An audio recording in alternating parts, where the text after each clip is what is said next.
Anybody in there? Anybody looking? Anybody watching me? Hey guys, back for another horror movie review.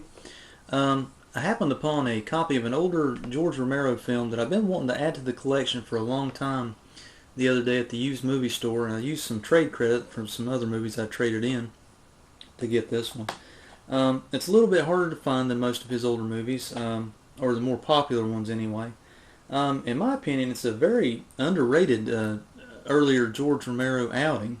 Not many people talk about it, and it's only to your taste, really. It's not a real, how do I say this? Well, I'll just get right into it. The movie is Martin, of course directed by George Romero. Right before he directed his horror movie epic Dawn of the Dead in 1979, he directed this one, I believe, in 1978.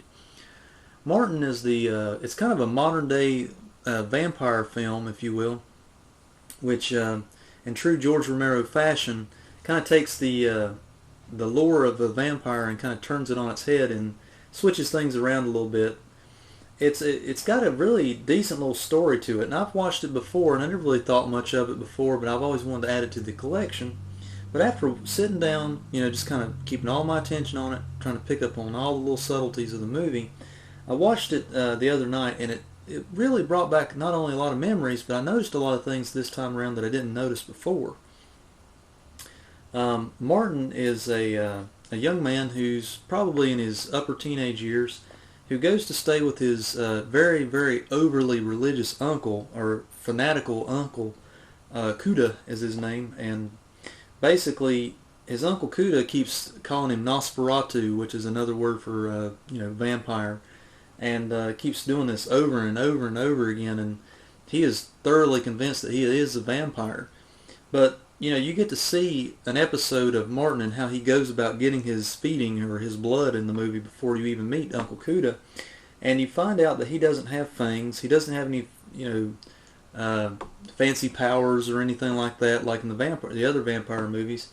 He uses drugs to drug his victims, and then he uses either a razor blade or something of that nature to obtain his blood. It kind of, like I said, but in Martin's mind, you never really truly, what's really interesting about this movie, and you've probably read in other reviews or heard on YouTube, that you never really get a definitive answer in this movie whether or not Martin is genuinely a vampire or not, or whether he just thinks he is, and he's just trying to cope with growing pains or something. I don't really know. You never really get a definitive answer in this movie. The only one that's thoroughly convinced that he is a vampire is Martin himself and his Uncle Kuda. Everyone else in the movie thinks that they're just crazy, and it's kind of a weird little story. Martin goes to work in his uncle's shop, and ever so often he gets the shakes, as he calls them, and he has to go out and do a feeding, and he's kind of like a criminal in a way. He's kind of like a one of these cleaner, clandestine type people. He'll go and drug the people, he'll drink their blood, and then basically clean up his tracks behind him, and so nobody will ever catch on that he's doing it. It's basically, like I said, it's kind of a modern day vampire movie. It's not really a big time special effects show. One of the notable things about this movie is that it's Tom Savini and George Romero's first team up together right before Dawn of the Dead. The special effects in the movie are on par for Savini's early years. He does a really good job. There is a stake driving scene towards the end of the movie that's done pretty well for its time and place there. And also it's got some razor blade cuts to a couple of arms in the movies that are kind of, you kind of cringe a little bit whenever you watch them. Like I said, pick it up if you want to. I would probably go out, and it's not for everybody's taste because it's not really like an all-out gore fest or an all-out scare fest or anything like that. It's just an interesting story, just a little different for George Romero. So if you've ever wondered what his vampire film was like, probably my advice would be go rent it, see if you enjoy it first, and then seek out a copy on DVD or something of that nature for your collection. The particular version that I have is the Anchor Bay release that has an audio commentary with George Romero and stars John Amplas and Tom Savini, the special effects. And Tom Savini, actually, he stars in this movie too, as well as I believe the suitor for the granddaughter of Uncle Cuda.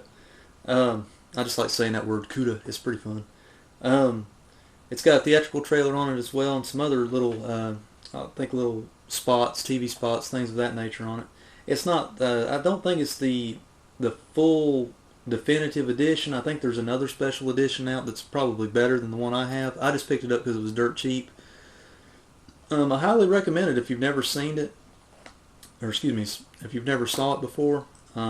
Please try to get your hands on it. Check it out. Just a good little film. It's a little odd. It's got a lot of flashback scenes in it where you kind of get to feeling like he really is 80 years old and these are his flashbacks. But on the flip side of it, they keep talking about the family sickness, the family craziness that goes on. And you're not really ever really told if it's not just Martin's delusions in his own mind and he just thinks he's a vampire that much that he's had past experiences like the ones he's having now. I don't know. Like I said, it went a little deeper this time when I watched it. It wasn't just wasn't flat like the other times I watched it. I was just like, oh, it's just forgettable. Dawn of the Dead's the real classic, you know. This time around, I really gave it its due, and I'm kind of getting in more. I'm trying to research more on Tom Savini here lately. I've been wanting to get into more of his earlier efforts and try to find out more about him. There again, not much else to say about Martin. Just a good little film from the late 70s. Oh, one thing I do want to say before I close is that Martin does have a great... I like the soundtrack of this movie. It's really good. It's kind of got more of a jazzy orchestral score to it in a way. I'm thinking that Donald Rubinstein was the guy who did the music in this movie. If you do a little research on him, he's done... I think he's done some music for other movies as well, but his score in this movie is pretty sound, I thought. It really sets the tone. You get this gloomy, kind of lonely feeling whenever the score kicks in, whenever Martin's just kind of lurking around, stalking people and things of that nature, and he's trying to deal with his own problems and, you know, just all the things going on around him. I've often heard that there was an interview one time with George Romero where he was asked the question, is Martin really a vampire or does he just think he's a vampire? To answer that, he gave a very open-ended answer, if I remember correctly. He says that he thinks he's always thought of Martin as just a troubled youth, but he's always left it open-ended for other people's interpretation. Like a lot of other endings to his other movies, like Dawn of the Dead, for example. You know, you got Peter and the lady that survived there at the end of on top of the mall. They fly off in the helicopter. Well, you don't know whatever happens to them. You don't know if they survived or if they found another mall. You don't know what happened to them. So, but as with a lot of George Romero outings, that's usually what happens. Anyways, Martin, Little Vampire Flick by George Romero. Check it out. Not for everybody's taste, but it might be for yours. Take care, folks.